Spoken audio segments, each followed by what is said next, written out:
And that, my friends, is plenty of scrap wood and offcuts for a free build here in this video. Okay, maybe some of it really is trash, and now's a good time to get rid of it. I'm wanting to build a narrow side table to finish off the set to go with the coffee table and TV console I built recently. And to start here, I'm doing what's called color grading. Even though this is all white oak, the shade of color can vary drastically from board to board. It's kind of hard to tell on camera, but there are some very light tones all the way to a much darker brown. And what I want to avoid is having the two completely different colors butt up next to each other on a project where it sticks out like a sore thumb. This is a better clip here showing the difference. So once I had the material that I was going to work with separated, I wanted to get the legs done first. I had this one good chunk of thicker material that I knew I could get 3 of the legs out of, but for the 4th leg, I was relying on this other piece and hoping I could get just one small leg out of it. This is from a, let's say, regrettable Facebook Marketplace buy several years ago, where most of the wood ended up being trash. Punky, full of checks in the middle, you name it. But after jointing and cutting around the bad parts on the bandsaw, I was able to get a leg out of it, fortunately.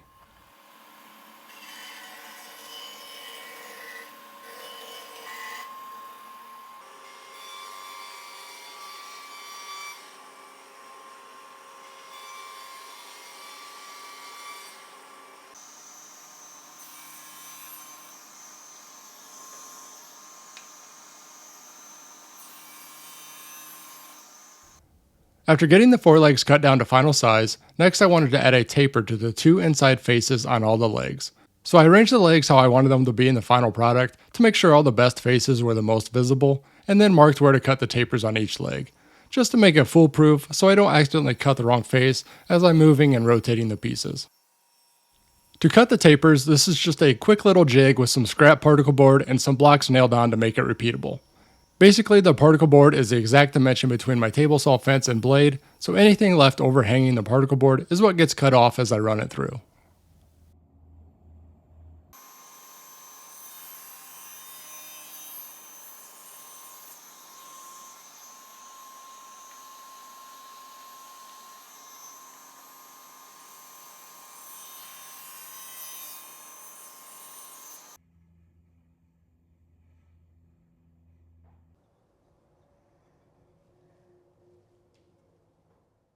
With the legs ready, next I went ahead and got the top panel glued up. Just a couple boards, but I wanted to make sure I was using the biggest and best looking pieces I had here, since they'll be the most visible of course.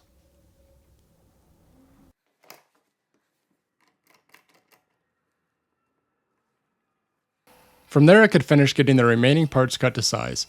And these are offcuts from other projects for a reason, whether they have knots that hold a lot of tension in the material, or they're super twisted or whatever. So that's why I'm doing all my initial cuts on the bandsaw, much safer than cutting wonky material on a table saw. And really this type of project, where the pieces are all pretty small, is perfect for this material. Because the smaller I can cut the pieces to start, the easier it is to joint and plane out any bows and twists without losing a lot of thickness.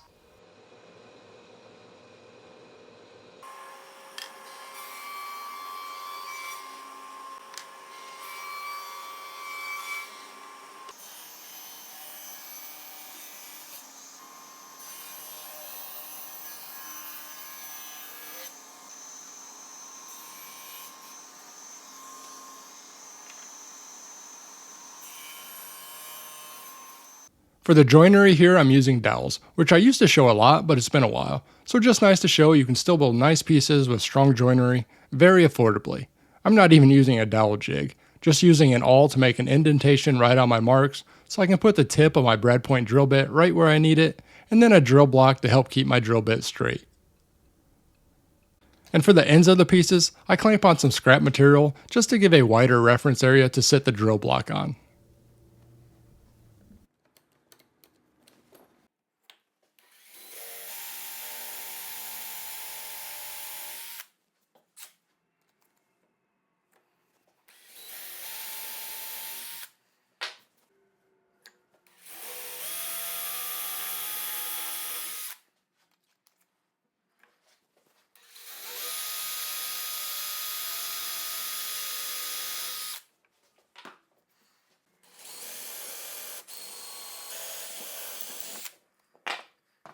For the glue up, I did it in 2 stages. First getting the 2 long side pieces joined to the legs.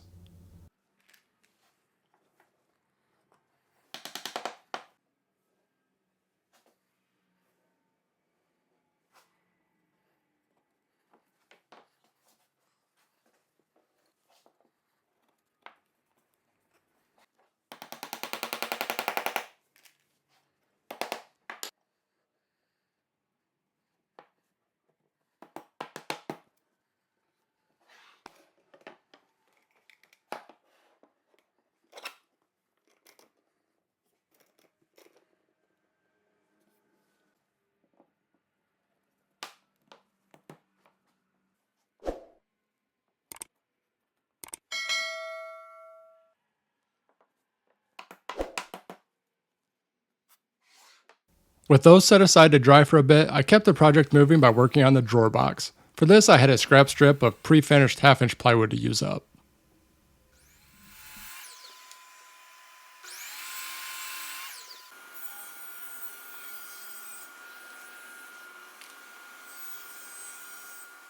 Don't mind the 3/4 inch pre-finished edge banding on half-inch plywood. Using what I got, just a little more trimming than usual.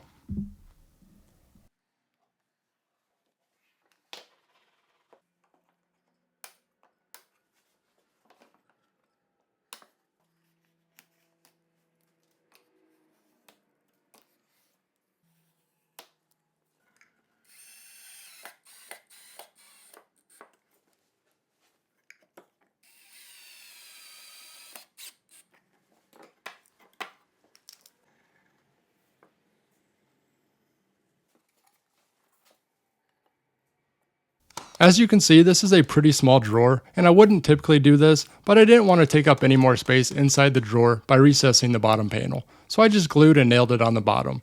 And a trick to make the edge of the plywood disappear is hitting it with a chamfer bit afterwards. Makes it so you can't even see the plywood edges.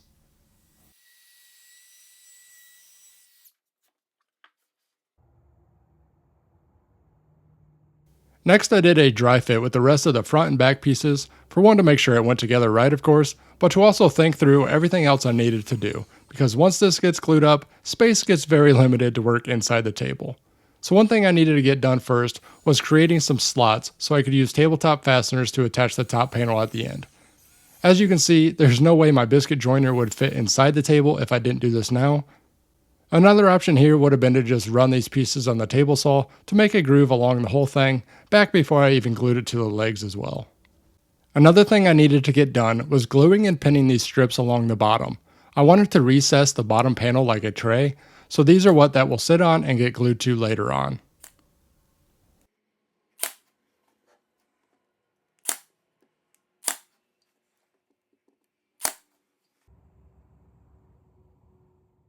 With those two things done, I was good to go ahead and finish getting the table glued up.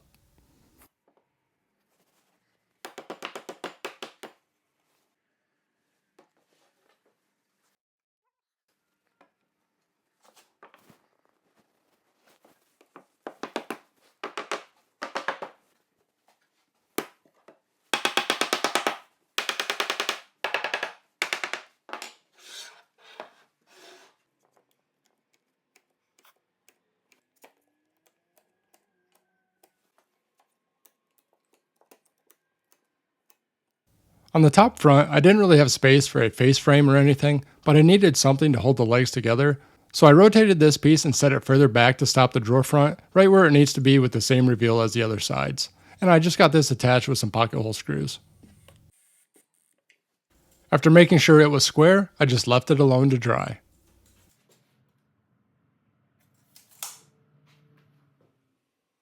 Now to finish this thing up, there's really not much left to do.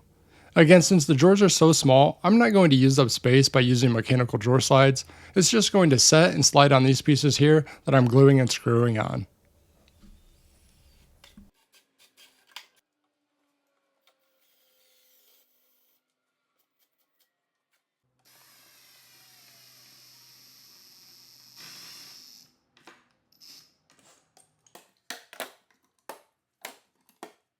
For the bottom shelf, I got the two short strips nailed on the ends, then added glue and clamped the white oak plywood in place to dry.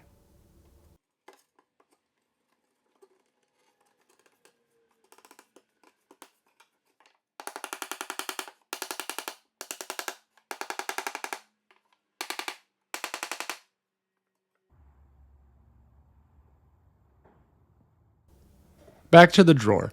I had to make the box smaller than the drawer front, of course, so you wouldn't see it from the outside, but then to make up the space inside the table so the box wouldn't just wiggle around and so it would always stay nice and centered, I added these hardwood strips on the sides. Just tight enough to the box so that it will still open smoothly. Next, I wanted to go ahead and get the drawer front attached to the box, so I got some finish applied to the back of it real quick.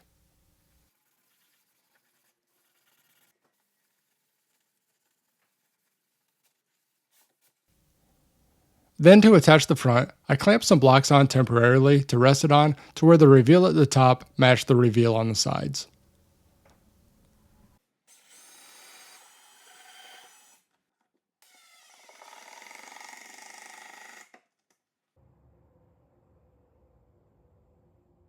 With it attached to the box, I then drilled the holes for the small drawer pull.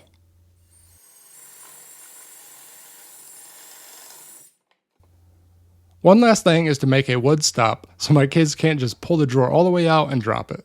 There's several ways to make these stops, but here I just cut a block and drilled some elongated holes to get it screwed on to the back of that piece in the top of the table. Easy to reach in and push the block up to insert the drawer, then once it's in, it'll drop back down and not let the drawer back past. Lastly, before finish, is just adding a small chamfer all around the bottom edge of the top panel.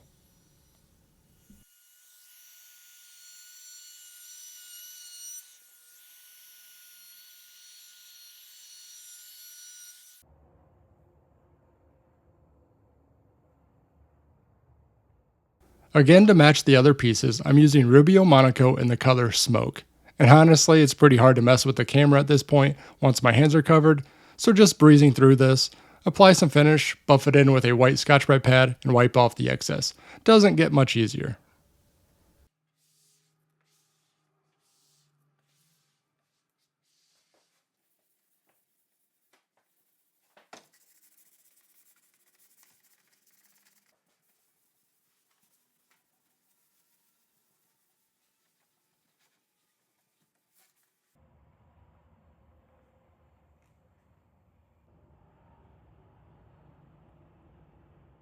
All that's left is getting the top panel attached with those Z-clips that I showed earlier and installing the drawer pull.